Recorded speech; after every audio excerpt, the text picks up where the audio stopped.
Siap. Set.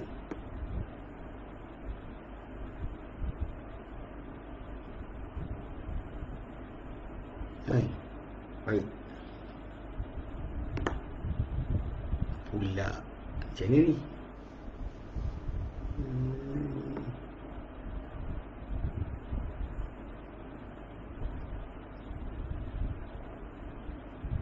Ya. Gambar hilang ni ada ke?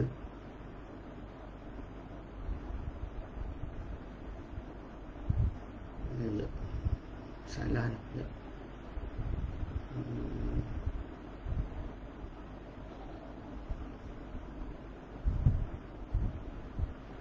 Assalamualaikum warahmatullahi. Nampak tak? saya tak nampak ni. Kalau tak saya kena restart balik.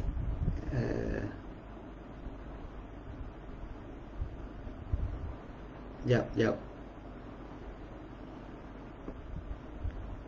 Sini gambar hilang pula. Tu. Nampak? Okey, nampak tak apa? Kali tu saya tak payah tukar baik. Assalamualaikum warahmatullahi. Bismillahirrahmanirrahim. Alhamdulillahirabbil alamin. Nahmaduhu wa nasta'inuhu wa nastaghfiruh. Wa na'udzu billahi min syururi anfusina wa min sayyiati a'malina. Man yahdihillahu fala mudilla lahu wa man yudlilhu fala hadiya lahu. Asyhadu an la ilaha illallah wa asyhadu anna Muhammadan abduhu wa rasuluh. Allahumma salli ala Muhammad wa ala ali Muhammad kama sallaita ala Ibrahim wa ala ali Ibrahim wa barik ala Muhammad wa ala ali Muhammad kama barakta ala Ibrahim wa ala ali Ibrahim fil alamin innaka Hamidum Majid. Rabbi shrah li sadri wa yassir li amri wahlul 'uqdatam min lisani yafqahu qawli, amma ba'd. Alhamdulillah, kita bersyukur kepada Allah Subhanahu Wa Taala kerana dapat kita berkumpul pada malam ini untuk insya-Allah mengisi waktu bagi siri pengajian musim pengajian atas talian musim PKP 3.0. Sebab kita tu dah start balik dah kelas pengajian yang biasa, tapi terpaksa tangguhkan balik. Allah Ta'ala beri pada kita ke lapangan, Allah Ta'ala bukakan. Kerana Allah Ta'ala saja yang boleh menjadikan siang itu malam itu siang, susah itu senang, senang itu susah, kan? Macam apa dalam doa yang sering disebutkan, Allah la sahla illa ma ja'altu sahla. Ya Allah, tiada kemudahan apa yang kau jadikan dia kemudahan. Wa anta taj'alul hazana idza syi'ta sahla, dan kau jadikan benda sukar itu bila kau inginkan sebagai kemudahan. So kalau tak nak mudahkan, dia mudahkan, susahkan. Ini saya tak nampak muka saya, minta maaf. Jadi saya dia kata sorry, we have play trouble playing this video. Saya harap gambar video tu ada, insya-Allah. Saya tak tahu kenapa tiba-tiba dia kadang teknikal pelik-pelik malam ni. Tapi kalau nampak video, insya-Allah kita teruskan. Baik, hari tu kita ada sebutkan bahawa kita insya-Allah akan mulakan, pasal kebetulan tajuk kita pada Rabu malam Khamis setiap minggu insya-Allah adalah berkaitan dengan tajuk pengajian Al-Quran. Kita sebutkan tentang tafsir, masalah tadabbur dan sebagainya. Dan pada minggu yang lalu kita dah mula nak sentuh berkenaan dengan tanda-tanda kiamat dalam Al-Quran Karim. Tanda kiamat dalam Al-Quran Karim. Baik, jadi kita hari tu kita tak sebutkan secara detail Semua kita sebutkan berkenaan masalah tanda-tanda kiamat ni. Bila sebut kiamat tu sendiri, kita terangkan bahawa zalzalah ke, waqiah ke, ataupun qari'ah ke yang datang Al-Quran Karim tentang pemberian bagaimana berlakunya kiamat tu, memang ada dalam Al-Quran Karim. Itu kadang-kadang datang cerita berkenaan dengan tajuk peristiwa yang mengiringi ataupun datang serentak dengan kiamat. Maksudnya kiamat tu berlaku, apa benda terjadi. Tapi yang kita nak bincangkan ini insya-Allah, macam kita sebutkan itu adalah tanda-tanda sebelum berlakunya kiamat yang Allah SWT sebutkan dalam Al-Quran Karim. Kalau kita buka, kita sebut itu ada beberapa tanda saja yang dikatakan Al-Quran yang berkait dengan tajuk yang kita akan bincangkan. Bukan semua, bahkan ikut kepada yang saya cuba cari, kita jumpa sebenarnya ada disebut 6. Tapi 6 tu kalau tolak yang pertama itu Dajjal. Dajjal tentang Dajjal Dajjal maka tak termasuklah, sebab Dajjal punya tanda ayat tanda Dajjal keluar tu tak ada ayat yang soreh, yang nyata. Demikian juga gempa belah timur dan barat kan, ataupun gempa ataupun runtuhnya tanah pada sebenarnya tanah Arab, itu pun tak datang sebarang penyataan yang direct. Adapun yang kita bincangkan hari ini insya-Allah datang daripada tafsir salafus salih yang menyebut tentang tanda-tanda kiamat tersebut. Memang dalam Al-Quran Karim dinyatakan oleh Allah Subhanahu Wa Taala. Ada 5 lah, kita akan bincangkan insya-Allah. Baik. Dan apa yang saya bentangkan ni sebenarnya saya ambil daripada tulisan Dr. Jamal Mahmud Al-Houbi atau Hubi.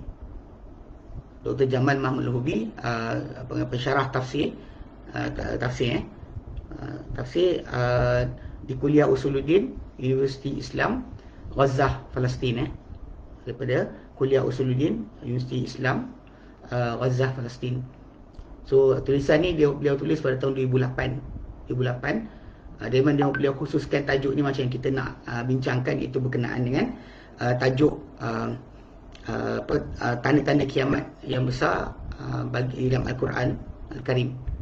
Kita bukan nak tinggalkan sunnah, cuma kita nak fahamkan dari sudut tafsir dan sebagainya, bagaimana tanda-tanda yang datang dalam Quran Karim ini ada yang dikhususkan oleh Allah Subhanahu Wa Taala. Disebut dalam Quran Karim beberapa ayat yang sebenarnya ia adalah tanda kiamat, yang khas dan disebut dalam Quran Karim. Ada benda-benda tanda besar kiamat yang tak disebut, macam Dajjal kan. Dajjal tak ada sebarang ayat. Cuma yang kita akan bincangkan insya-Allah macam yang beliau letakkan skop di sini, tentang 5. Pertama berkenaan dengan turunnya Isa alaihissalam, kedua tentang keluar Ya'juj Ma'juj, ketiga terbitnya matahari daripada barat, keempat keluarnya binatang yang bercakap dengan manusia nanti, dan kelima munculnya asap. So kita akan masuk detail perkara-perkara berkenaan satu persatu. Cuma hari ini macam kita sebutkan, kita akan ambil insya-Allah secara jelas sikit berkenaan dengan mukaddimah bagi tajuk ni. Baik. Okay, bila kita bincangkan, kita pertama sekali mesti tahu tentang tanda-tanda kiamat ni, maksud dia apa. Okey. Disebut tanda-tanda kiamat. So maksud dia apa? Tanda-tanda hari akhirat, atau tanda-tanda hari kebangkitan, atau tanda-tanda masa yang dimaksudkan. Asyratus sa'ah yang digunakan, atau alamatus sa'ah. So apa maksud dia? Okey. Dalam bahasa Arab, asyrat tu adalah kata ganda bagi syarat. Asyrat adalah kata ganda bagi syarat, yang maksud dia adalah alamat. Okey. Alamat maksudnya alamat, atau petanda-petanda atau alamat-alamat kan. Dan bahkan dia ada maksud lain dari segi bahasa, tapi ataupun permulaan. Asyrat ni boleh kata permulaan suatu perkara, mukaddimah bagi suatu perkara yang panggil asyrat. Okey. Dan bila disebut asyratus sa'ah kan, dia sebenarnya tanda-tanda ataupun tanda-tanda atau petunjuk-petunjuknya, petunjuk dan petandanya yang telah datang lafaz dalam sabda bagi firman Allah Taala dalam Quran dalam surah Muhammad ayat 18. Dalam surah Muhammad ayat ke-18, Allah Taala disebutkan berkenaan dengan tanda kiamat ni sebenarnya dah ditunjukkan kepada manusia sejak zaman berzaman. Bahkan sebenarnya memang manusia sebenarnya tahu berkenaan dengan tanda-tanda kiamat ni telah datang kepada mereka. Okey. Dalam surah Muhammad ayat ke-18, Allah nyatakan, hal yanzuruna illa an ta'tiyahumus sa'ah. Hal yanzuruna illa sa'ata an ta'tiyahum baghtatan faqad jaa asyratuha. Maka adakah mereka menantikan kiamat itu, detik itu, masa itu yang akan datang kepada mereka secara mengejut, sedangkan telah pun datang tanda-tandanya. Dan di antara tanda-tanda kiamat itu sendiri adalah perutusan Muhammad sallallahu alaihi wasallam, pembelahan bulan macam dalam surah Al-Qamar kan, iqtarabatis sa'atu wa insyaqqal qamar. Telah terbelah bulan, telah dekat kiamat dan telah terbelah bulan. Itu kita dengar daripada Al-Quran sendiri menyatakan sedemikian. Dan Nabi Muhammad sendiri adalah tanda kiamat. Sebab dia Nabi yang terakhir dan tadi Nabi sudah baginda, maka datangnya baginda adalah di antara petunjuk bahawa dunia ni akan binasa. Okey. Kemudian dalam kalimah lain kadang-kadang digunakan ayat. Kan ayat juga maksud tanda tanda. Dalam surah Al-An'am ayat 1 ayat ke-58. Al-An'am ayat ke-58 telah datang penjelasan kalimah kalimah tentang kiamat tu diberikan oleh Allah SWT, dan kalimah ayat dan tanda kiamat tu diberikan dengan kalimah ayat. Diberikan dengan kalimah ayat dengan kalimah ayat. Memang dalam Quran Karim sebenarnya ayat tu tanda. Ayat tu adalah tanda. Ayat tu adalah tanda. Macam yang kita sebutkan ayat Allah kan. Ayat-ayat Allah, maksudnya tanda-tanda Allah, bukti-bukti Allah. Bukti-bukti Allah. Itu sebenarnya yang digunakan. Dalam surah Al-An'am ayat ke 158. 158 Allah nyatakan, hal yanzuruna illa an ta'tiyahumul malaikah. Anta'tiyahumul malaikah. Adakah mereka menantikan adakah mereka menantikan kecuali bahawa datang kepada mereka para malaikat. Au ya'ti rabbuka, ataupun datang Tuhan kamu. Au ya'ti ba'du ayati rabbika, ataupun datang sebahagian tanda-tanda Tuhanmu. So ahli tafsir kata bahawa tanda-tanda Tuhanmu tu maksud dia adalah tanda-tanda kiamat. Tanda-tanda kiamat dan dan juga permulaan-permulaan kiamat. Bahkan sebahagian para ulama mengatakan, para ahli tafsir ijma' ayat 158 tu bila sebut tentang tanda-tanda Tuhanmu tu maksudnya tanda-tanda kiamat. Tanda-tanda kiamat itu dah didatangkan. So jadi memang kalimah tu, memang kalimah ayat tu memang datang dengan maksud tanda lah. Dalam surah Al-A'raf ayat ke-73 bila kita bincangkan berkenaan dengan Nabi Saleh alaihissalam, so disebutlah tentang unta yang ditunjukkan kepada kaum dia. Dia kata, hadhihi naqatullahi lakum ayah. Ini unta Allah untuk kamu sebagai tanda. Okay. Kemudian datang kalimah lain kadang-kadang digunakan untuk tanda-tanda kiamat dengan amarah. Pasal dalam hadis Nabi SAW, bila Jibril alaihissalam dia tanya Nabi SAW tanya Nabi SAW berkenaan dengan bilakah kiamat, kan bila Nabi kata mal mas'ulu anha bi'al masail, tidak ada orang yang tanya lebih tahu daripada orang yang bertanya. Kalau engkau tanya aku, engkau tak tahu, aku lagi tak tahu. So itu bila Nabi kata macam tu kepada Jibril alaihissalam, Jibril tanya pula kepada Nabi, fa akhbirni an amaratiha, maka beritahu aku tentang tanda-tandanya. So Nabi SAW pun terus sebutlah antara amarabbataha, akan melahirkan antara tanda kiamat tu melahirkan seorang hamba tuannya sendiri. Dan kemudian engkau akan melihat orang yang berkaki ayam, pakaian tak cukup, meminta-minta pengembala kambing meninggi-tinggikan bangunan. Itu kita kata, jadi jelas kalimah amarat. Okay. Kemudian keempat kalimah alamat.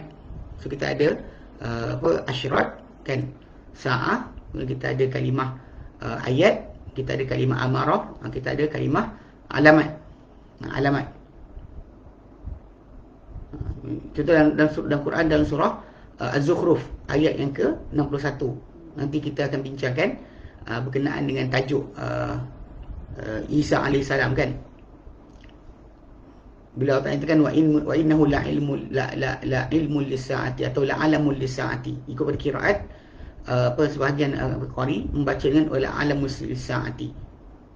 Itu Isa alaihissalam tu, dia adalah wa innahu la ilmul lis-saati atau la alamul lis-saati. Surah Az-Zukhruf ayat ke-61. Az-Zukhruf 61 itu datang berkenaan dengan kalimah berkenaan. Okay, baik. Yang kelima, makna sa'ah dan juga kiamat. Bila datang kiamat atau sa'ah dan Quran Karim atau hadis Nabi SAW, as-sa'ah asal maksud dia detik atau masa, okay, waktu.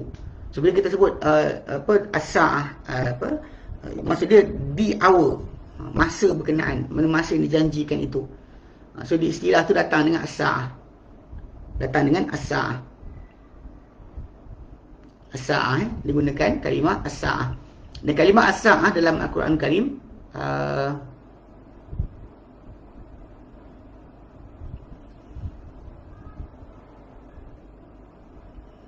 Okey, Ilham Nabi kata sa'ah Al-Quran Karim, maksud dia adalah waktu yang terjadi padanya kiamat. Waktu terjadi pada kiamat. Waktu yang terjadi padanya kiamat.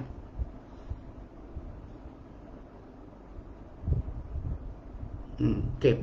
Imam Qurtubi kata dinamakan kiamat tu dengan sa'ah kerana lajunya akan berlakunya kiamat, perhitungan padanya. Dan sudah datang lafaz kiamat dalam Quran Karim sebanyak 70 kali. 70 kali 70 kali. Okey. So jadi kalau kita perhatikan penggunaan as-sa'ah, kiamat ataupun sa'ah ni kita kata dalam Quran Karim merujuk kepada hari di mana berlakunya pemusnahan alam dan juga pergerakan manusia yang soleh yang tak soleh untuk dihisap dan diagihkan mereka kepada ya kan. Diagihkan mereka untuk ke syurga atau ke neraka. Penamat untuk ke syurga atau ke neraka. So, sudut benda berkenaan kena faham. Jadi kalimah berkenaan saat tu merujuk pada waktu tersebut, waktu di mana terjadi yang berkenaan. Dan kemudian bila kita lihat balik, memang dalam Quran Karim sebenarnya kena. Dah. Sebab tu tengok dulu jauh sikit ke tepi, buka pintu. Asal di tepi ni. Buka dia tepi, yang buka dia depan. Tengok depan. Dah duduk, kalau dia duduk.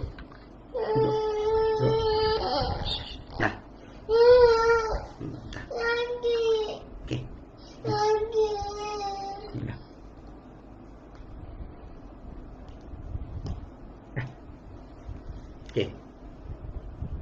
Okey. Sorry. Ganggu. Baik, dia kata tanda-tanda kiamat ni kalau pada kejadian dia. Okey. Pertama kita ada tanda-tanda kiamat yang dikatakan tanda kiamat yang kecil. Okey. Dia yang melalui yang kita kata tanda kiamat kecil ni dinamakan kecil dia sebab kedudukan dia jarak dengan kiamat yang musnahnya alam ni adalah jauh. Okey. Dan daripada perkara yang kadang-kadang menjadi macam normal biasa, banyak kali dilihat. Contoh macam ditarik ilmu ditarik. Kan bila Allah Ta'ala turunkan Adam AS memang dia berilmu. Kemudian cucu dia datang hilang ilmu. Bila datang para anbiya ajar balik ilmu balik. Macam kita orang Melayu lah kan, kita bila Nabi Muhammad SAW datang dah bawa ilmu dah. Tapi bila kita orang Melayu terima Islam, tengok ada je cacah merebah, campuran-campuran daripada jahiliah. Jahil balik. Kemudian sekarang ni alhamdulillah ilmu balik. Nanti jahil balik. Dia pusingan macam tu, takkan boleh berhenti. Sampai lagu kiamat. Ataupun muncul kejahilan, itu sama. Diminum arak, okay? Meninggikan bangunan, binaan. Sebab benda ni kalau sebelum daripada orang Arab yang bangunan tinggi, atau zaman kita tengok kepada bangsa-bangsa terdahulu pun memang ada membina, contoh macam Fir'aun. Fir'aun dengan piramid yang dia ada Aztec di Maya. So diorang pun ada juga binaan yang tinggi. Binaan mereka tinggi juga. Tapi lepas tu binasa dan musnah, kemudian naik balik, berlaku balik semula. Okay? Dan sebagainya lah. Dan kadang-kadang tanda-tanda kiamat kecil ni dia datang beriringan dengan tanda-tanda yang besar, ataupun dikira sebagai tanda-tanda yang besar. Baik. Okey, di antaranya ada yang mencari adat, ada yang biasa. Seperti contoh macam perkara yang luar biasa, pengutusan Muhammad SAW dan juga mukjizat baginda, seperti pertemuan bulan. Itu di antara benda yang kita panggil besar. Okey. Dan tanda-tanda kiamat kecil ni banyaklah. Dalam hadis Nabi SAW, kalau kita bincang melalui hadis, memang sangat banyak. Hadis Nabi datang dengan sangat banyak. Dan hadis Nabawi kita bincangkan sikit-sikit, kita akan sebutkanlah. Pasal ada kali kan para ulama pecahkan tanda-tanda kiamat ni, ada yang telah berlalu dan habis, ada yang berlaku dan juga berterusan, dan ada yang belum berlaku lagi. Dia bentuk dia macam tu, 3 bentuk. Sebelum tanda besar, tanda kecil ni ada macam tu. Apa yang telah terjadi dan juga habis selesai, seperti putusan Nabi Muhammad SAW. Kerana Nabi kata dalam hadis yang sahih, riwayat Bukhari Muslim, Nabi kata bu'istu was-sa'ah, diutuskan aku dan juga kiamat, kahadihi min hadihi, seperti ini dan ini. Tunjukkan jari baginda, jari telunjuk dengan jari tengah. Okey. Ataupun seperti terbelahnya bulan, dah selesai. Dalam ayat pertama surah Al-Qamar, iqtarabatis sa'atu wa insyaqqal qamar. Telah dekat kiamat, telah terbelah bulan. So ini tanda kiamat yang dah habis. Tak ulang dah. Takkan berulang lagi. Maksudnya kalau benda ni dibaca oleh ahli kitab, dalam kitab mereka tentang Nabi diutuskan, pula putus pula line. Sebab apa ni? Tahu ada tamir pagi ni? Betul ni awak situ. Okey. Saya tak boleh restart balik apa ni. Kalau saya restart kan dia putus terus. Okey. Sorry, minta maaf. Baik. Okey, jadi tanda kiamat yang telah habis selesai. Itu yang kita kata yang apa? Yang sedemikian Saya nak macam mana Sekejap. Macam mana nak buat? Refresh kan dia mati. Macam mana?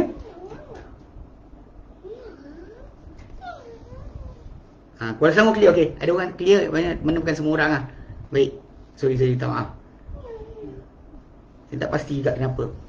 Sebab apa? Sebab mungkin banyak orang duduk di rumah, jadi apa, line jadi heavy sebab semua orang streaming. Wallahu a'lam kan. Kita biasanya bila orang banyak keluar, line tak dipakai banyak, kita dapat apa hogging semua sekali lah. Tapi sekarang ni semua orang duduk rumah, tak ada kerja lain. Lepas tu macam keluar pula application television ni, apa streaming video sebagainya, orang pun semua jadi ni. Jadi ada okey, ada tak okey. So, saya minta maaf benda ni memang saya bukan akan rancangkan. Baik. Okey, jadi yang tanda-tanda tadi ada yang habis selesai, tak boleh ulang balik. Baik. Kedua, apa yang terjadi dan berterusan berlaku. Contoh macam tersebarnya riba. Kan bila Nabi SAW datang, dah habis stok riba. Sebelum tu orang dah buat riba. Kemudian Nabi datang, berhentikan riba. Lepas tu, datang balik. Diminum arak. Dan juga muncul berlakunya zina dengan berleluasa. Sebab zaman sebelum daripada Nabi datang, berleluasa. Kemudian datang Islam, jadikan orang bersopan. Kemudian tak seronok balik. Kemudian bersopan, tak seronok balik. Dia akan sistem itu. Dia akan masih berterusan. Baik. Dia akan on and off. Mana yang berterusan, terjadi dan berterusan. Macam Nabi kata dalam hadis yang SAW, Nabi kata dalam hadis riwayat At-Tabrani. At-Tabrani dalam hadis Imam At-Tabrani, hadis nombor 7695, dia kata apa? Nabi kata baina ada sa'ah, sebelum berlakunya kiamat, yazharur riba, akan menjadi luas riba. Sebelum berlakunya kiamat akan menjadi luas riba. Okey. Jadi memang kita kata benda ni akan berlaku lah. Dia tak boleh nak lari, dia akan jadi. Demikian juga dalam hadis Bukhari dan Sahih Bukhari hadis nombor 80 berkenaan dengan di antara tanda kiamat, Nabi sebut antaranya adalah dan akan diminum arak dan akan zahir terang-terangan zina. So basically kalau kita perhatikan kat situ, mana benda tu pernah berhenti, datang balik. Mana sebelum Nabi datang dah dibuat dengan berleluasa. Nabi datang berhenti, kemudian dia datang balik. So sekarang dia akan on and off. Demikian juga hadis yang lain yang Nabi kata, dalam hadis yang lain Nabi kata la taqumus sa'atu hatta yakthuru al-haraj. Hadis Sahih Muslim hadis nombor 157, Nabi kata tak akan berlaku kiamat sehinggalah berlaku banyaknya haraj. Al-haraj. Atau para sahabat kata Rasulullah, wa mal haraj ya Rasulullah? Apa dah haraj? Haraj ni gelombang, gelombang atau ketidaktetapan. Okey. Qala al-qatl, Nabi kata pembunuhan. Kita kata zaman dahulu sebelum Islam, orang memang kita panggil merompak, bunuh tak kisah. Kemudian datang Islam, berhenti. Kemudian bila sekarang ni jahiliah balik, bunuh balik tak kisah. Dia benda tu akan berlaku macam tu. So jadi benda ni dipanggil tanda kiamat yang boleh berulang dan berlaku semula. Okey. Kemudian yang ketiga adalah perkara atau tanda kiamat yang disebut tapi tak jadi lagi. Okey. Contoh di antaranya macam hatta hadis daripada Ali bin Hatim dalam Bukhari Muslim atau dalam Muslim lafaz dia, yang mana Nabi kata pada Ali bin Hatim, kalau engkau panjang umur, engkau akan nampak perkara ni. So bila Nabi sebut pada dia tiga perkara. Dua benda dia nampak depan mata dia. Pertama, Zainah, perempuan daripada Kufah, daripada Arab Iraq, pergi tawaf di Baitullah, tak takut kepada Allah Ta'ala saja. Mana amannya keadaan. Sedangkan ketika tu, ketika waktu Nabi cakap tu, perompakan di tengah jalan berlaku dengan berleluasa. Orang, tahan orang tepi jalan, rompak, benda biasa. Lalu Nabi kata akan berlaku sampai perempuan tu boleh keluar daripada Hairah, nama lama Kufah. Dia pergi musafir sampai ke Baitullah, tawaf, tak takut kepada Allah Ta'ala. Dia Adi Hatim kata nampak. Kemudian Nabi kata pada dia, engkau akan diinfakkan harta Kisra Parsi, Malik Parsi akan diinfakkan harta dia dan akan ditakluk dan diinfakkan harta dia fisabilillah. So Adi bin Hatim dia kata, aku di antara orang yang terlibat dalam tentera menakluk Parsi. Dan betul jadi dah. Cuma satu benda dia tak nampak lagi. Dia kata apa? Nabi kata, takkan berlaku kiamat kalau panjang umur engkau akan lihat nanti seorang lelaki keluar dengan emas. Di tangan dia emas atau perak, dan dia keluar mencari orang untuk menerima, tapi tak ada siapa nak terima. Maksud dia sampai peringkat di mana duit tu melimpah ruah, harta sampai orang tak terima zakat. Tak ada siapa nak diberikan zakat. Ini belum berlaku lagi. Mungkin ada orang kaitkan dengan zaman Umar bin Aziz, di mana zaman kemakmuran dan sebagainya, dan masa 2 tahun dia memerintah, semua orang rasa macam dunia ni sangat-sangat aman, duit berlebihan dan sebagainya, sebab pembesar-pembesar tak ambil duit daripada Baitul Mal, maka kekayaan umat Islam melimpah ruah. So ada orang kata zaman sebut, tapi yang Nabi sebut ni lain. Di satu suasana yang semua orang akan nampak kejadian ni. Maksudnya orang tu ada harta tapi tak kerti nak bagi siapa. Ini antara tanda kiamat belum berlaku lagi. Dan juga antaranya adalah tanda kiamat yang lain Nabi sebut, yang Nabi nyatakan dalam hadis riwayat Bukhari, hadis nombor 715. Nabi kata, la taqumus sa'atu, takkan berlaku kiamat hatta yamurra ar-rajulu, sehingga melintas seorang lelaki di qabri rajulin, ar-rajuli, sehingga melintas seorang lelaki dengan kubur lelaki lain, fayaqulu ya laitani makanahu. Dia tengok kubur, dia duduk kat luar, dia akan kata, alangkah baik aku kedudukan si mati ini. Dia berangan-angan, dia duduk dalam, orang dalam kubur tu duduk luar. Keadaan yang kena pada dia ketika itu sampai macam tu dia harapkan. So ini juga benda yang tak terjadi lagi. Okay. Cuma tertib, bila kita sebut macam ni, tertib tanda-tanda kiamat. Okay. Dalam hadis Nabi, sebenarnya tidak datang tertib yang mesti. Sebab tanda-tanda kiamat ni dia memang adalah qadar Allah Ta'ala yang akan tentukan, dan tak ada jalan untuk kita tahu tertib dia kecuali dengan cara wahyu atau cara realiti, lalu kita tahu dia wahyu, atau kita melihat kejadian berkenaan dan tanda tersebut terjadi sebelum atau selepas tanda berkenaan, dan realiti dan wahyu takkan berbeza. Contoh dia apa yang kita tahu, tertib dia daripada jalan wahyu yang benar terjadi macam Nabi sebutkan, dan akan benar apa berikutnya ialah sabda Nabi SAW. Sabda Nabi SAW kepada Auf bin Malik dalam hadis riwayat Bukhari. Nabi SAW sebutkan dalam hadis riwayat Bukhari, hadis nombor 3176. Okey. Ni kita pastekan untuk dapat tengok. Okey. Dalam hadis ni Nabi SAW sebutkan tentang beberapa perkara. Nabi kata u'dud sittan baina yaday sa'ah, hitunglah 6 perkara sebelum berlakunya kiamat. Mana kiamat, depan kiamat tu yang ada 6 perkara kamu kena tengok dulu. Pertama Nabi kata mauti. Perkara pertama dia adalah kematianku. Thumma mautan ya'khudhu fikum ka'uqasil ghanam. Kemudian kematian yang sangat banyak yang mematikan pada kalian ni seperti penyakit sesemua kambing, sesemua sampah kambing. Penyakit yang kena pada kambing kena sesemua mati. Itu macam tu sekali. Yang ini yang kita kata wabak penyakit yang berlaku di Amwas pada zaman Umar bin Khattab memerintah, berlaku perkara berkenaan. Puluhan ribu para sahabat mati. Macam kita bincangkan pada minggu lepas, berkenaan dengan tajuk fate para sahabat dalam menangani wabak penyakit. So kita ada bincangkan tajuk ni. Tengok balik pada kita punya video kita dekat Baitul Salam. Baik.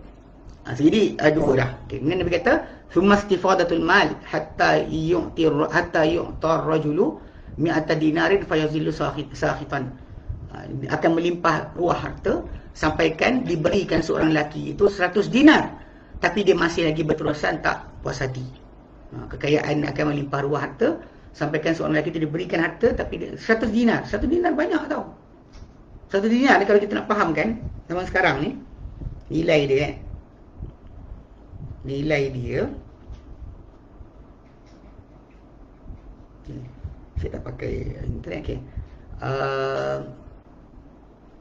85 gram itu sama dengan 20 dinar. Okey.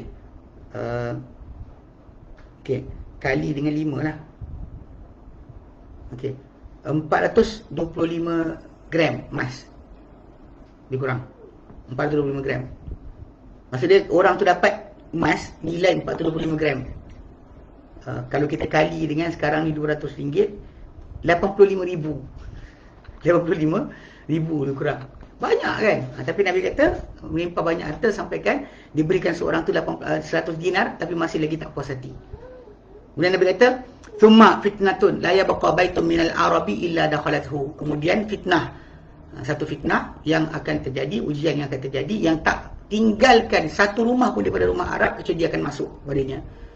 Thumma, Nabi kata, hudnatun, kemudian berlaku perdamaian takunu bainakum baina Bani Asfar, yang terjadi antara kamu dengan Bani Asfar. Kita tahu ada kata Cina, ada kata sekian, tapi pentingnya akan berlaku perdamaian.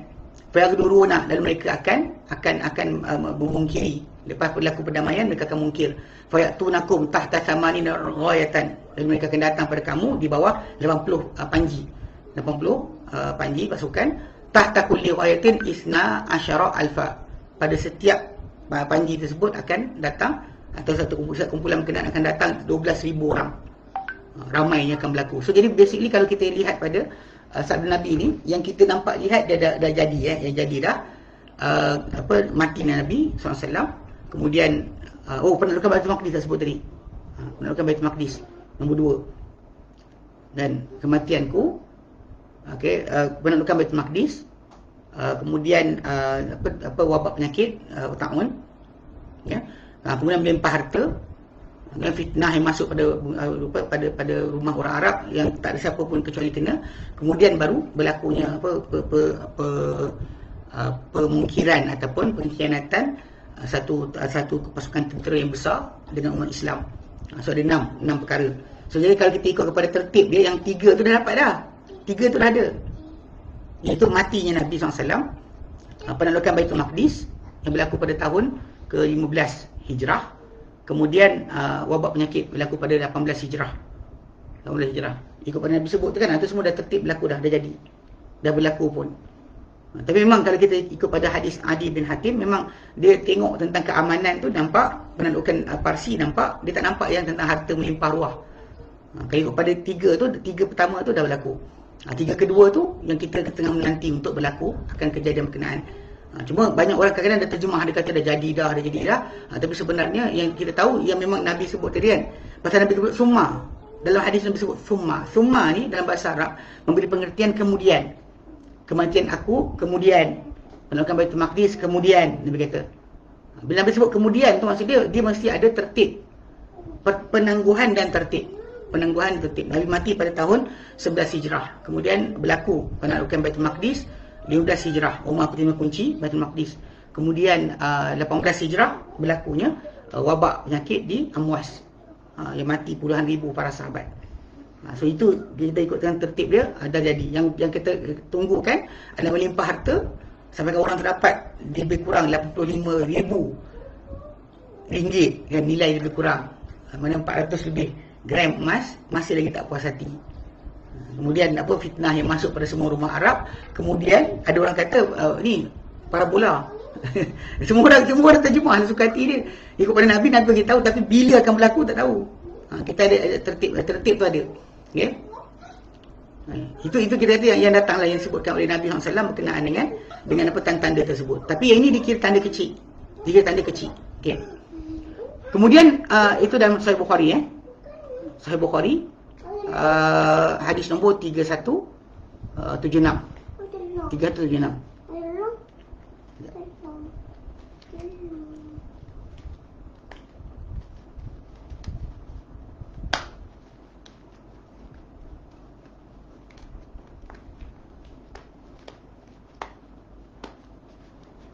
Dah. Okey. Ada ni. Nanti ya buat. Okey. 376. Okey, baik. Okey, kemudian ada tanda-tanda dipanggil tanda-tanda besar. Yang kita akan insya-Allah tajuk Quran nanti kita akan masuk pada bab ni. Okey, tanda-tanda kiamat yang besar. Okey, dan pengenalan dia adalah perkara-perkara hebat yang dahsyat yang muncul berdekatan sangat jaga kaki. Berdekatan sangat dengan berlakunya kiamat. Dan dia bukan perkara yang biasa terjadi. Okay? Dan dia mencari adat. Seperti munculnya Dajjal, turunnya Isa, itu semua tak ada perkara. Okay. Dan yang masyhur daripada hadis Nabi SAW sebut, disebutkan adalah 10. Disebutkan 10. Cuma dalam hadis Nabi ini tidak diberikan tanda berkenaan dengan kalimah summa, macam dalam hadis Bukhari tadi. Hadis yang atas tadi kita ambil hadis Sahih Bukhari kan. Yang atas tadi Sahih Bukhari.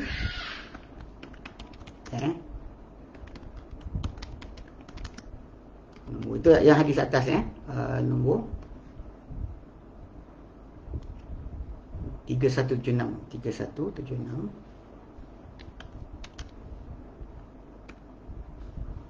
Okey, itu yang saya postkan atas yang pertama tu Okey, second one ni yang kita akan ambil adalah daripada hadis hadis daripada riwayat Sahih Muslim Sahih Muslim. Okey. Yang ini ada sebut tentang 10 tanda. 10 tanda dalam hadis yang disebut dan datang Nabi sebutkan ada 10 perkara. 10 perkara. Yang ini dalam Sahih Muslim. Dalam Sahih Muslim hadis nombor kita pastekan supaya nampak sikit. Okey.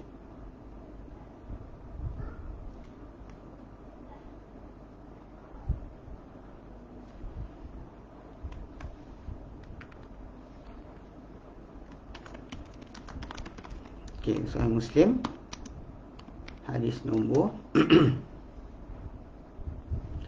2901. 2901. Okey. Okey, itu yang kedua yang kita akan ambil. Baik. Okey, bila sebut yang ini sebenarnya yang kita kaitkan dengan Al-Quran Karim. Tajuk tanda kiamat Al-Quran Karim. Okey. Dalam hadis berkenaan Nabi sabdakan, Nabi kata annaha lan taqum bahawa ianya kiamat tu takkan terjadi hatta tarawna qablaha ashar ayatin. Bahawa kiamat itu takkan terjadi sehinggalah kalian melihat 10 perkara, 10 tanda.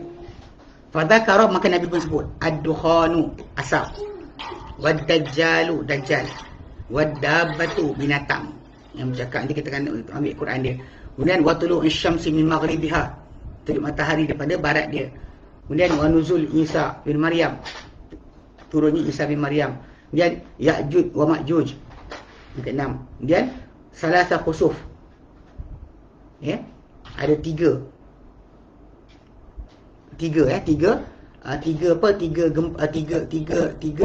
tanah runtuh. 3 tanah runtuh. Khasfun bil masyriqi, khasfun bil maghribi, wa khasfun bi jazirah Arab. Satu gempa di tanah runtuh yang berlaku di belah timur bumi, kemudian belah barat bumi, kemudian pada selanjutnya tanah Arab. Dan kemudian wa akhiru zalika narun. Akhir daripada tanda tersebut adalah api. Takhruju minal Yaman, keluar daripada Yaman. Tatrun nasa ila mahsyarihim, mengusir manusia ke tempat perhimpunan mereka, itu ke Syam. Api datang, himpun manusia ke arah utara, ke Syam. Okey, jadi kalau kita lihat pada tanda-tanda ni kan, Nabi sebut, cuma dalam Nabi sebut tadi, Nabi tak katakan berkenaan dengan tertib. Berbeza dengan hadis Sahih Bukhari tadi yang kita bincangkan, hadis 316 Bukhari tadi, yang Nabi sebut summa, kiralah 6 perkara sebelum berlaku kiamat. Nabi sebut satu persatu. Dan Nabi sebutkan, selepas sebut yang pertama, Nabi sebut yang kedua, Nabi kata summa. Syah. Tu.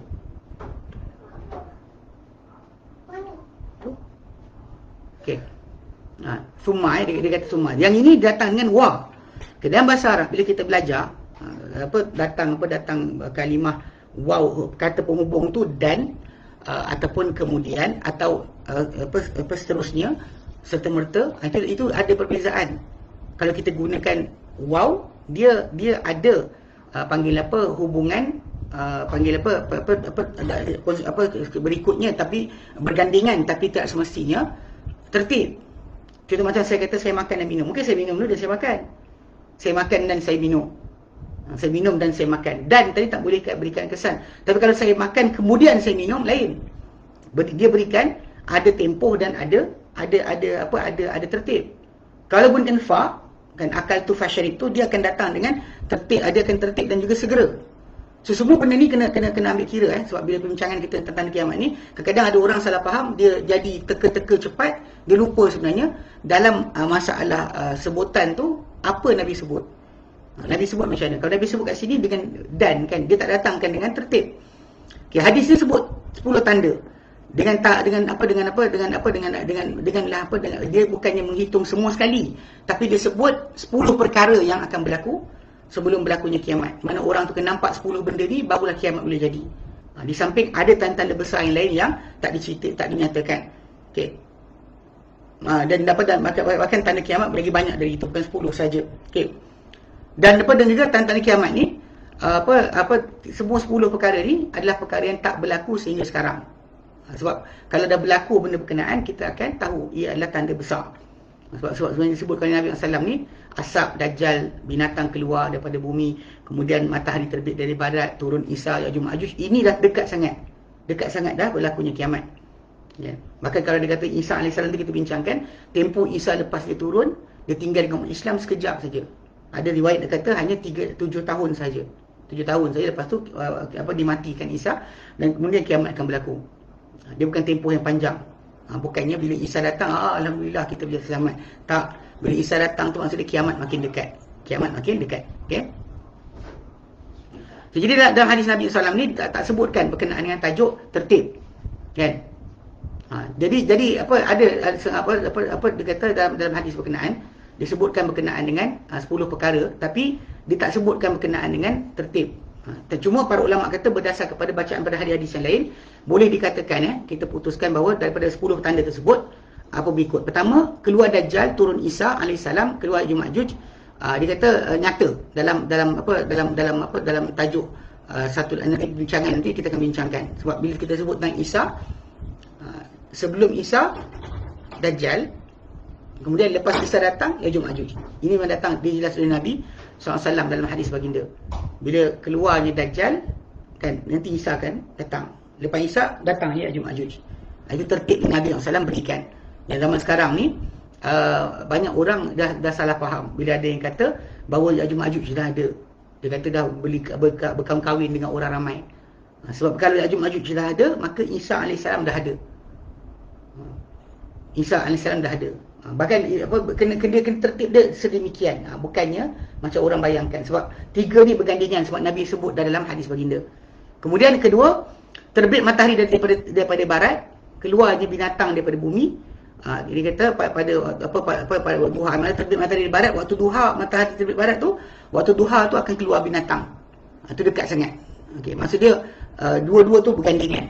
Terbit matahari daripada barat dan keluar binatang daripada tak bumi yang bercakap dengan orang ramai, itu pun akan berlaku beriringan. Kemudian yang terakhir sekali keluar daripada 10 yang disebutkan oleh Nabi SAW itu adalah keluarnya api daripada arah Yaman yang mana mengusir orang ke bumi mahsyar. Itu pun datang dari hadis Nabi SAW, akan sebutkan ada penjelasan berkenaan dengan tajuk ni. So dia bukannya kita suka-suka hati je nak kata mana-mana. Sebab pada sudut 3 pertama tu, dapat Dajjal, Isa dan alaihissalam dan juga Ya'juj Ma'juj, ini beriringan dalam hadis Nabi sebutkan. Demikian juga hadis Nabi sebutkan tentang matahari terbit dari barat dan juga binatang yang keluar bercakap pada manusia. Itu memang pun ada dalil yang lain. Kemudian yang terakhir tentang api keluar mengusir manusia untuk berkumpul di Syam, tempat di mana akan berlakunya akan dihimpunkan manusia. Pada sebahagian tanah tersebut adalah tanah untuk perhimpunan pada hari kiamat. Itu yang kita dijadikan. Baik. Kalau kita belajar tentang tanda kiamat ni, apa sebenarnya kita dapat? Dan kita nak kaji, nak selidik ni untuk apa? Okey, kalau kita lihat tanda ilmu tentang kiamat ni, dia ada beberapa faedah. Pertama, ganjaran yang sangat besar daripada Allah Taala kerana mempelajarinya. Kerana ia sebahagian daripada juzuk ilmu agama. Okay? Dan datang sebutan dalam Quran Karim dan Sunnah. Dalam Quran dan Sunnah datang beritahu tentang ia, tentang tanda kiamat ni, tentang kiamat ni punya pengertian. So bila kita belajar tentang tentang kiamat, dia adalah ada termasuk daripada perkara-perkara yang mempelajari agama. Okay, dan bahkan dalam Quran Karim ayat Az-Zumar ayat ke-9, Allah Ta'ala nyatakan, "Qul hal yastawil ladina ya'lamuna wal ladina la ya'lamun." Katakan, hai Muhammad, adakah sama orang yang mengetahui dengan orang yang tak mengetahui? Allah Ta'ala nyatakan dalam surah Mujadalah ayat ke-11, "Yarfa'illahu alladhina amanu minkum wal ladina utul ilma darajat." Akan mengangkat Allah Ta'ala orang-orang yang beriman dengan kalian dan orang yang berilmu, diberikan ilmu berupa darjat. Kan? Dan Nabi sabda dalam hadis baginda, "Man salaka tariqan yaltamisu fihi ilman, sahalallahu lahu tariqan lahu bihi tariqan al-jannah." Barang siapa menyusuri satu jalan yang dia mencari dalamnya ilmu, Allah Ta'ala mudahkan untuk dia satu jalan ke syurga. So ini pertama ganjaran. Okay? Ganjaran. Pertama dia belajar. Kedua adalah ganjaran ketika dia mengajar. Tapi kejap lagi kena faham sikit, sebab benda ni nanti orang kaitkan dengan eskatologi, dia amat jauh. Sebab belajar agama tak ada kaitan dengan tajuk berkenaan. Pasal kadang-kadang kita tengok pada sudut orang kafir dalam pelajari ilmu tentang tanda-tanda kiamat akhir zaman, dia tak ada hasil. Dia akan sibuk salahkan orang, tuduh orang ni, kata orang tu, tuduh orang ni ahli sihir, tuduh orang ni dajjal dan sebagainya. Bila sekali benda tak berfaedah apa-apa pun. Takut Tuhan yang tidak, beramal yang tidak. So tapi kalau yang ilmu tentang tanda-tanda kiamat yang kita akan bincangkan ni, dia sepatutnya yang pertama menjadi pahala untuk diri kita kerana mempelajari. Kedua, pahala yang banyak dari Allah Jalla wa'ala kerana mengajarkan manusia dan yang menyebarkannya di tengah-tengah manusia. Firman Allah Ta'ala dalam Quran surah Al-Imran ayat ke-79. Macam Allah Ta'ala berikan arahan kepada orang-orang ahli kitab sebelum kita. Walakin kunu rabbaniyina bima kuntum tu'allimuna al-kitaba wa ma kuntum tadrusun. Akan tapi jadilah kalian orang-orang yang rabbani, yang sentiasa nak ingatkan manusia pada Tuhan, atau kamu sentiasa ingat Tuhan dengan sebab apa kalian dahulu mengajarkan kitab dan sebab apa kalian dahulu belajar. Apa kamu belajar, kamu ajar orang, itu adalah benda penting. Kan? Bahkan memang kita tahu bahawa ini adalah kelebihan yang Allah Ta'ala berikan. Dalam hadis yang lain, dalam hadis Nabi SAW nyatakan, dari riwayat Imam At-Tirmidzi, hadis nombor 2685, Nabi kata dalam hadis berkenaan, "Fadlul alimi 'alal 'abidi ka fadli 'ala adnakum." Kelebihan seorang alim mengatasi seorang ahli ibadat yang jahil, seperti kelebihan aku ke atas orang paling rendah di kalangan kalian. "Innallaha wa malaikatahu wa ahlus samawati wal ahlul ardi hatta namlati fi juhriha wa hatta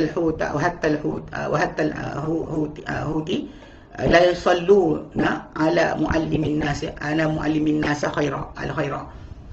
Kelebihan, jadi Nabi kata sesungguhnya Allah, para malaikat, penghuni-penghuni seluruh langit, penghuni bumi, sehinggakan semut dalam lubangnya dan sehinggakan ikan dalam air dan lautan akan mendoakan ke atas kebaikan, ke atas orang mengajarkan manusia kebaikan, mendoakan kebaikan atau berselawat ke atas orang yang mengajarkan manusia kebaikan. So jadi kita dapat pahala sebab belajar dan mengajar. Ketiga, ini result yang patut timbul bila kita belajar tentang ilmu tanda kiamat. Yang ketiga, kita kena takut terhadap Allah Ta'ala dan berjaga-jaga daripada hukuman Allah Subhanahu Wa Ta'ala. Dan itu cara dia. Takut tadi bukan takut duduk bawah katil, tak. Takut tadi dengan mentaati perintah Allah Ta'ala, mengikuti mentaati dan juga menuruti segala perintahnya, menjauhi segala larangan dia, kerana hari pembalasan, hari perhitungan amal telah dekat. Dan tak ada kita kutuk orang ni, kutuk orang tu dan sebagainya. Pasal kita tahu kiamat dekat. Kita sibuk beramal untuk diri kita, tak ada sibuk beli rumah baru ke, tak ada sibuk beli kereta baru ke. Sebab balik pada asal kita akan sibuk dengan akhirat. Bukan kita tayang kekayaan kita dan sebagainya. Itu salah lah. Sudut dia bukan macam tu. Ataupun contoh macam tuduh para ulama dekat Saudi Arabia ni semua ikut Dajjal. Ini mulut orang yang kalau belajar tentang kiamat, macam mana boleh keluar macam tu mulut dia? Sepatutnya dia takut Allah Ta'ala sebab dia nampak benda macam tu. Tapi dia tak tahu lagi benda yang realitinya macam mana. Dia nak cakap macam mana? Tak boleh cakap lah. Unless dia tanya sendiri. Dan orang tu jawab, kami sebenarnya buat macam ni kerana dibayar gaji. Then only kita boleh cakap lah bahawa para ulama ni pengkhianat dan sebagainya. Adapun kadang orang tak cakap macam tu dan awak tuduh-tuduh ni macam mana? Itu menunjukkan bahawa ilmu eskatologi yang awak belajar tu sebenarnya daripada syaitan. Sebab awak tak takwa. Anda tidak bertakwa walaupun dah belajar tentang tanda kiamat banyak. Duk hafal lah, kaji lah dan sebagainya. Tapi tak takut Allah Ta'ala langsung. Macam mana ni? Apa tanda tanda dia? Tengok mulut lah. Tengok tangan dia menaik. Tangan dia menaik tak apa. Kita nampak kat situ dengan perangai tak senonoh kan. Kurang ajar, biadab terhadap asatizah. Lepas tu kemudian ini kita nak kata orang yang takut Tuhan. Tak lah. Sebab tu bila belajar hasil dia mesti ada. Kan? Sebab hari pembalasan sudah dekat. Maka dia kata dan banyak tanda kiamat yang kecil telah berlaku. Dan kita di hadapan tanda kiamat yang besar, nak menanti tanda kiamat yang besar. Kemudian berlaku kiamat. Betul Allah sebut dalam Quran dan surah Al-Qamar ayat pertama dan kedua. Allah katakan iqtarabatis sa'atu wa insyaqqal qamar. Telah dekat kiamat dan telah terbelah bulan. Wa yaru ayatan yuridu wa yaqulu sihrun mustamir. Dan kalau mereka melihat akan tanda-tanda, mereka akan berpaling dan mereka kata sihir yang berterusan. Allah nyatakan dalam surah Muhammad ayat ke-18, Allah nyatakan fahal yanzuruna illa sa'ata an ta'tiyahum baghtatan. Maka adakah mereka menantikan selain kiamat atau menantikan kiamat saja untuk datang pada mereka secara mengejut? Faqad ja'a asyratuha, telah pun datang pada mereka tanda-tandanya. Tanda-tanda dia datang. Kenapa tak nak berhenti? Okey. Jadi terbelah bulan, penulisan Nabi ada tanda kiamat yang telah terjadi sebelum 1400 tahun yang lalu. Okay. Bagaimana pula yang makin dekat sekarang? Kita dah hujung dengan Nabi, kita dah 1400 tahun lebih. Kalau Nabi itu sendiri ada tanda kiamat. So apa lagi tinggal pada kita? Itu yang ketiga mana faedah kita belajar. Yang keempat, menjadikan kita zuhud pada dunia. Dan juga berpaling daripada berpaut pada dunia. Mara pada akhirat dan dengan ketaatan serta bersegera pada amal-amal soleh. Itu patut zahirlah bila kita belajar tanda kiamat. Bukan kita makin belajar tanda kiamat makin sombong, makin belagak, makin sibuk dengan harta kita. Kita tahu kita akan tinggalkan handphone kita, laptop kita, rumah kita, isteri kita, anak kita. Dia nak fahamkan tanda dia macam ketika mana seorang tu dia nazak, sakit, nak mati. Dia akan rasakan tak berguna lagi semua benda ni. Sekarang ni kalau itu yang kita kena mati. Sekarang ni kita tak lagi nak mati. Masih ada tenaga dan juga keupayaan. Nampak tanda kiamat, sepatutnya kita akan bekerja untuk menyiapkan diri kita untuk hari kiamat tadi. Itu makin jelas tanda, makin bersungguhlah kita. So takkanlah kita akan sibuk dengan dunia, sibuk ekonomi duit habis ni. Memanglah kita tahu semua manusia akan susah. Senang susah tu tiap hari Allah Ta'ala pusingkan. Rezeki kita tak pernah sikit. Tak ada siapa boleh halang rezeki kita. Kalau kita punya rezeki, itu rezeki kita, takkan siapa boleh sekat. Yahudi pun dia tak boleh tahan, tahu tak? Adalah hadis Nabi yang sahih yang datang berkenaan dengan perkara yang menyebabkan tersekatnya rezeki ada dosa. Itu Nabi sebutkan. Ataupun ada tentang apa-apa memutihkan hubungan silaturahim atau permusuhan di antara manusia. Itu ada yang Nabi sebutkan. Adapun pada sudut yang lain, kan, beriman dan bertakwa akan membukakan pintu rezeki yang banyak. Namun begitu rezeki kita banyak mana semua sekali atas kehendak Allah Ta'ala banyak mana. Kalau kita kena buang kerja, itu sebenarnya bukan sebab konspirasi dan sebagainya, tapi ia adalah kerana Allah Ta'ala sikitkan habuan kita. Itu semua tu adalah aturan Allah Ta'ala. Ini patut kita faham. Yang peliknya banyak orang masih tak faham lagi. Kan berlaku kesusahan, kepayahan, kan semua kutuk, kata kerajaan gagal lah, ini dan sebagainya. Ini sebenarnya awak faham tak, sebenarnya dunia ni bukan matlamat utama kita. Bukan matlamat utama kita. Kita datang ke dunia ni untuk diuji. Ujian Allah Ta'ala silih berganti. Ada masa senang, ada masa susah. So kita janganlah ingat Allah Ta'ala ketika senang je, ketika susah je, ketika senang pun kena ingat. Kita ni sekarang bandingkan dengan orang lain sangat bertuah sebenarnya. Banyak dengan kita ni masih lagi kan mempunyai harta yang cukup berbanding dengan orang yang tak ada langsung. Ini kena jaga sikit. Banyak orang tak faham. So bila kita tahu tanda kiamat ni kan dah dekat, so kita patut zuhud. Maksud zuhud tadi bukan buang harta Bila tak dapat, kita tahu tak ada masalah.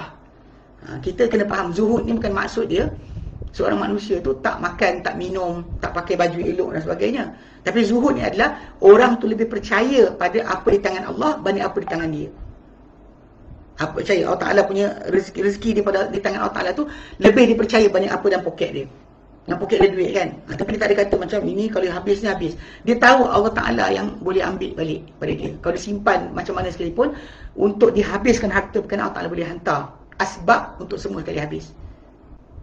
Kadang-kadang orang simpan duit EPF kan, duit EPF simpan, rasa nak tua nak pakai, na'udzubillah, tapi Allah Ta'ala bagi di hujung hayat kena penyakit, kanser lah apa sebagainya, habis duit dibelanjakan untuk perubatan, rawatan, dan akhirnya kadang habis tak dapat pakai pun, tak merasa pun duit berkenaan. Kita kadang-kadang kita sibuk tentang perkara-perkara kita lupa Allah Ta'ala boleh jadikan harta kita yang kita kumpul tadi tak ada nilai, boleh habis dalam satu hari je. Saya pernah jumpa ada orang, dia ni apa, saya ingat dia naik teksi ni 2 kali tu. Sekali dulu waktu kat Kota Damansara dengan pak mentua saya. Dia hantar kami pergi ke Loyat. Kami malah nak bawa kereta pergi Loyat. So nak beli barang komputer zaman tu, pak mentua saya ajak saya. Jadi kita pergi naik teksi. Sebelum naik teksi, sekali naik mula tu dengan dia lah. Lepas tu baru ni sekali tu dia hantar saya ke rumah. Dia gelaran dia Yusuf Cina. Muka Cina tapi Muslim lah. Cuma dia pernah kata dia pernah kaya duit dia berjuta, berpuluh juta. Tapi lepas tu Allah Ta'ala nak hilangkan duit tu dalam masa 3 bulan. Habis semua sekali duit yang dia ada. Sampai kan dia kata jadi gila sekejap. Pada permulaan duit dia hilang tu, dia jadi sewel sekejap. Pagi-pagi dia akan pergi dekat KLCC tu, kat bawah tu dia akan beli surat khabar Cina, surat khabar Inggeris, Melayu, Tamil, kemudian duduk baca satu-satu. Tapi Allah Ta'ala jadikan dia waras balik lah lepas tu, alhamdulillah. Tapi nak ceritakan memang Allah Ta'ala nak ambil, dia ambil balik. Pasal harta benda. Bila kata zuhud ni, kita bukan sibukkan dengan buang harta. Jangan ikut pula geng-geng sesat yang kata buang harta mengikutkan masuk hutan. Itu ada juga. Yang ini sebenarnya adalah jangan kita sibukkan harta kita banyak ke sikit, dapat ke tak dapat, semua Allah Ta'ala yang bagi. Kalau tak dapat tu Allah Ta'ala yang tak bagi, yang sekat. Kalau tak ada sikit ke rezeki kita, Allah Ta'ala yang sekat. Orang tak apa, macam katakanlah surat niti tak bagi kita keluar. Itu Allah Ta'ala. Jangan pandang manusia. Pandang dulu kepada Allah Ta'ala. Barulah anda betul zuhud. Kalau tidak, memang masalah. Sebab tu kenapa Nabi SAW sendiri sebutkan dalam hadis riwayat Imam Muslim. Hadis nombor 2947. Nabi kata, Badiru bil amal sittan. Segeralah beramal sebelum 6 perkara. Segeralah beramal sebelum 6 perkara. Okay. Nabi sebut, Tulu' syamsi min maghribiha. Sebelum terbitnya matahari daripada baratnya. Okay, kongsi share. Hadis Sahih Muslim. Hadis nombor sekejap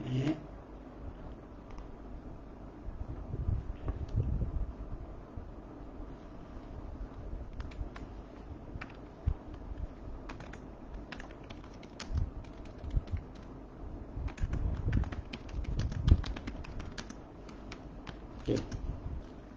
Sahih Muslim. Hadis nombor 2947. 2947. Okey. Okey, hadis Sahih Muslim 2947, Nabi kata apa? Badiru bil amal sittan. Nabi kata, segerakanlah amal sebelum 6 perkara. 6 perkara tersebut adalah tulu' syamsi min maghribiha, terbitnya matahari daripada baratnya. Au dukhanun, ataupun awid dukhanu, ataupun asap, keluarnya asap. Awid dajjalu, ataupun dajjal. Awid dabbatu, ataupun dabbah, binatang yang keluar bercakap. Au khasata ahadikum, au amrul amati. Khasata ahadikum, jap. Segera beramal sebelum 6 perkara. Yang di ujung belakang tu tak biasa baca.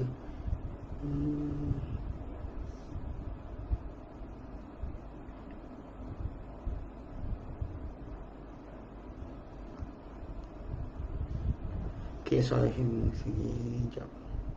Okey, khasat ahdikum, riwayat Dajjal, Dukhan. Dajjal, Dukhan. Khuwaisatu ahdikum, dia kata okey, kematian seseorang kamu ataupun urusan seluruh, itu kiamat lah. kiamat besar. Okey. Maksudnya Nabi kata segeralah beramal kerana sebelum 6 perkara.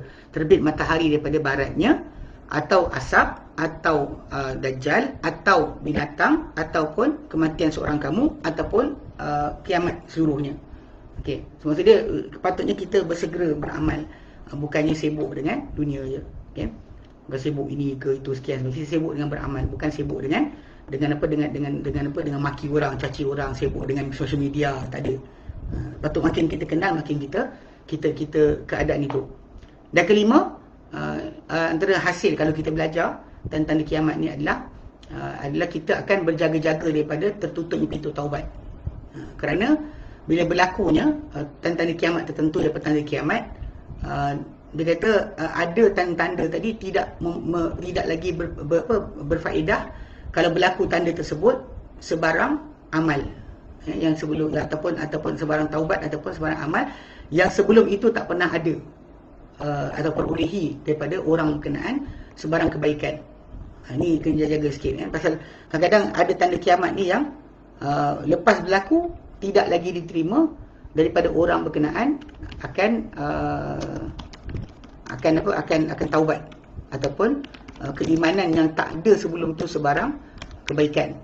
Okey. Nabi kata badiru bil Nabi kata salasun, 3 perkara. Salasun 3 perkara. Nabi kata 3 perkara.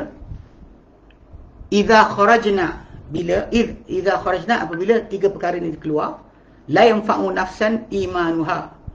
Takkan bermanfaat untuk satu jiwa tu keimanannya, lam takun amalat min qabl, yang tak pernah beriman sebelum dari itu, au kasabat fi imaniha khaira, atau mendapat daripada imannya sebarang kebaikan. Mana kalau mana-mana mak jiwa yang tak pernah beriman sebelum itu, sebelum 3 perkara ni, ataupun tak pernah dapat dari keimanan sebarang kebaikan, maka dia kata 3 perkara ni akan menyebabkan masalah. Sebab tak guna lagi dah iman dia. Okey. Pertama, Nabi sebut tolong syamsi min maghribiha, terbitnya matahari daripada baratnya. Terbit matahari daripada baratnya. Kemudian ad-dajjal. Kemudian dabatul ab, binatang daripada bumi. Tak apa benda tak tahu, nanti kita bincangkan. So, kita kata yang daripada yang sebut tu dua kecuali dajjal tu memang dalam Quran Karim ada para ulama tafsirkan ia berkaitan dengan terbit matahari di barat dan juga binatang keluar dari bumi. Bila binatang tu keluar bercakap dan sebagainya, maka tak berguna lagi dah kita panggil iman kita. Kalau iman datang ketika pun tak guna. Okay. Yang keenam, faedah kita belajar tentang kiamat adalah kita melindung diri kita daripada fitnah dan kesan-kesannya yang terkandung dalam tanda kiamat. Dan itu adalah dengan pengetahuan tentang tanda kiamat, tentang fitnah yang dah berlaku bersama dengan tanda kiamat berkenaan kebahaya dia dan cara untuk lari daripada fitnah tersebut. Kalau fitnah itu berlaku, kalau ada yang Nabi beri pesan, contoh macam Nabi kata berkenaan bila Dajjal keluar, Nabi kata lari. Nabi kata lari daripada dia, jangan duduk, jangan cuba untuk berhadapan. Okey, itu memang Nabi sebutkan. Okey. Ataupun cara kita bermuamalah. Nak kita nak berhadapan dengan tanda tersebut, apa patut kita punya pendirian. Okey, berdasar pada apa yang datang dalam Quran juga sunnah Nabi sallallahu alaihi wasallam. Okey. Dan kita insya-Allah akan bincangkan tanda-tanda kiamat ni secara detail yang insya-Allah ada 5. Ikut pada kita jumpa dalam Quran Karim ni, para ulama sebut ada 5. Iaitu Isa alaihissalam, Ya'juj dan Ma'juj, kemudian terbit matahari daripada barat, binatang, asap. Itu yang datang daripada yang para ulama kata dalam Quran Karim disebutkan. Isa alaihissalam punya tajuk antara yang pertama. Jadi dengan sebab itu kalau kita kata memang kita pun tahu sebenarnya ilmu tentang tanda kiamat ni kita belajar untuk dapatkan kita panggil fahaman tadi, dan juga kita ketahui dan Quran Karim punya sudut ni kita cuba untuk kupas, sebab bukan kerana kita anti hadis. Ingatkan balik kena ingatkan berkali-kali. Sebab tapi kerana kebetulan tajuk kita hari Selasa, Rabu malam Khamis adalah berkaitan dengan Al-Quran. So saya cuba untuk kita ambil skop Quran juga untuk kita bincangkan berkenaan dengan tajuk, contoh macam sekarang tanda-tanda kiamat. Okey. So ilmu tanda kiamat ni sebenarnya adalah ilmu ghaib yang tak kita ketahui dan tak sampai kecuali dengan jalan wahyu. Dan kita telah mengajar kita telah ketahui daripada wahyu bahawa tempoh atau masa kiamat ni tadi, okay, waktu berkenaan yang khusus mengetahui dia hanya Allah Ta'ala. Tak ada siapa yang mengetahui tentang kiamat. Allah Ta'ala saja yang tahu. Contoh dalam surah An-Nazi'at ayat 44, ayat 42, 44. 42, 44 surah An-Nazi'at. Allah Ta'ala katakan yas'alunaka 'anis sa'ati ayyana mursaha. Mereka tanya engkau hai Muhammad mengenai sa'ah, detik berkenaan. Bilakah waktu pelabuhannya? Fi ma anta min dzikraha. Pada apakah untuk engkau menyebutnya? Mana kau macam mana kau ada ilmu tentang dia? Ila rabbika muntahaha. Penamat ilmu tersebut hanya di sisi Tuhan dia. Tuhan dia je tahu. Tuhan kiamat saja yang tahu kiamat tu bila. Dan Nabi Muhammad bukan Tuhan pada kiamat. Ya? Dan kiamat ni sebenarnya akan berlaku mengejut. Dan kita tahu dalam hadis Nabi datang, ia akan jadi pada hari Jumaat. Pada hari Jumaat. Setiap kali hari datang hari Jumaat tu, kadang orang kira Jumaat, baguslah hari Jumaat, besok cuti. Banyak orang duk fikir, bila ni Jumaat ni, lepas tu Sabtu Ahad boleh rehat. Diorang lupa sebenarnya, macam Nabi sebut dalam hadis yang sahih, dalam Sahih Muslim, Sahih Bukhari. Ini kita tuliskan dalam Sahih Muslim. Dalam Sahih Muslim, dalam hadis nombor 854. Sahih Muslim, Sahih Muslim, hadis nombor 854. Memang Nabi sebut dalam hadis berkenaan. Hadis disebut, Nabi kata, Sahih Muslim,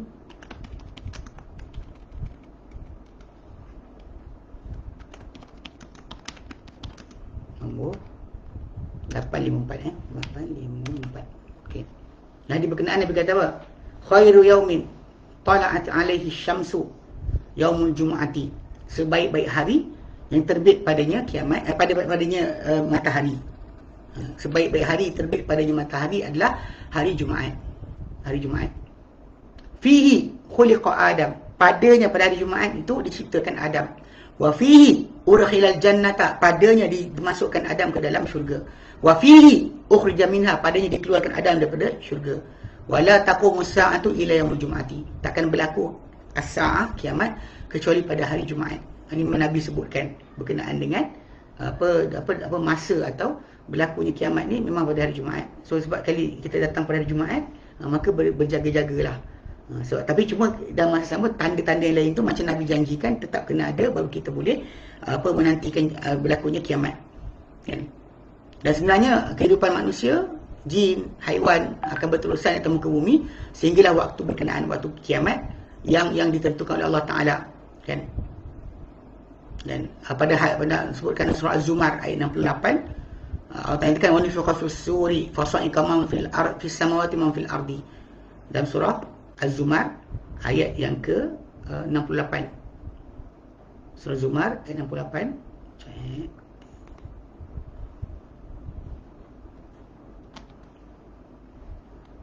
Okay, dalam ayat surah Az-Zumar 68. Az-Zumar 68, Allah Ta'ala nyatakan wa nufikha fis sur, dan akan ditiupkan pada sangkakala. Sangkakala yang Nabi pernah sebutkan berkenaan dengan saiz dia, tak mengetahui saiz kecil Allah Ta'ala saja. Dan apa yang mana bila ditiupkan sangkakala berkenaan, maka akan musnah segala di muka bumi. Dari kat situ disebut wa nufikha fis sur, ditiup kepada sangkakala, fa sa'iqa man fis samawati wa man fil ardi. Maka matilah semua yang di langit, malaikat-malaikat semua akan mati. Wa man fil ardi, siapa di bumi, semua akan mati sebab dia ditiupkan akan sangkakala. So tak ada siapa yang akan kekal lagi. Okay? Israfil akan tiupkan pada tiupan pertama, lalu mati semua sekali makhluk di langit dan di bumi, kecuali siapa yang kendaki kekal seperti pemikul arash. Okay? Bidadari dan dan juga hamba-hamba yang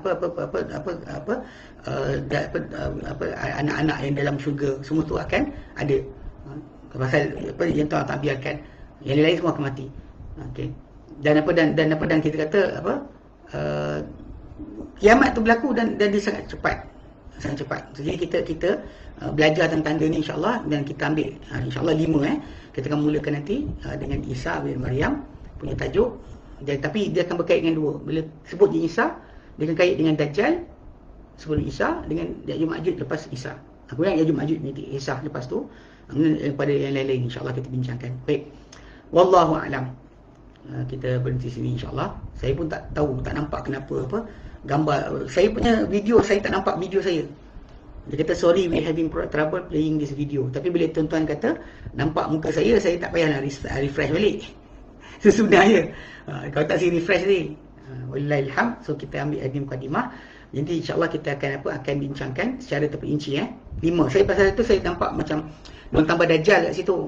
Dajjal dimasukkan sekali sebab ada sebahagian penulis moden zaman sekarang menyangka bahawa tajuk dajjal ada dibincangkan dalam Al-Quran Karim.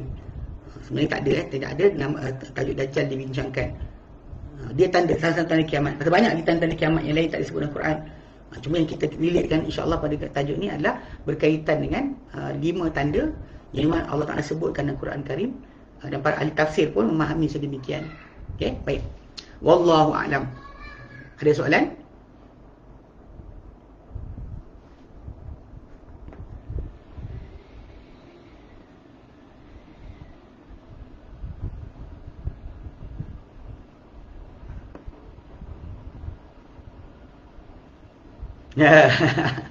Yang tu kalau jumpa dengan geng-geng apa, dia memang dalam hadis Nabi disebut dia mencair, tapi mencair untuk binasa, bukan kerana kehebatan.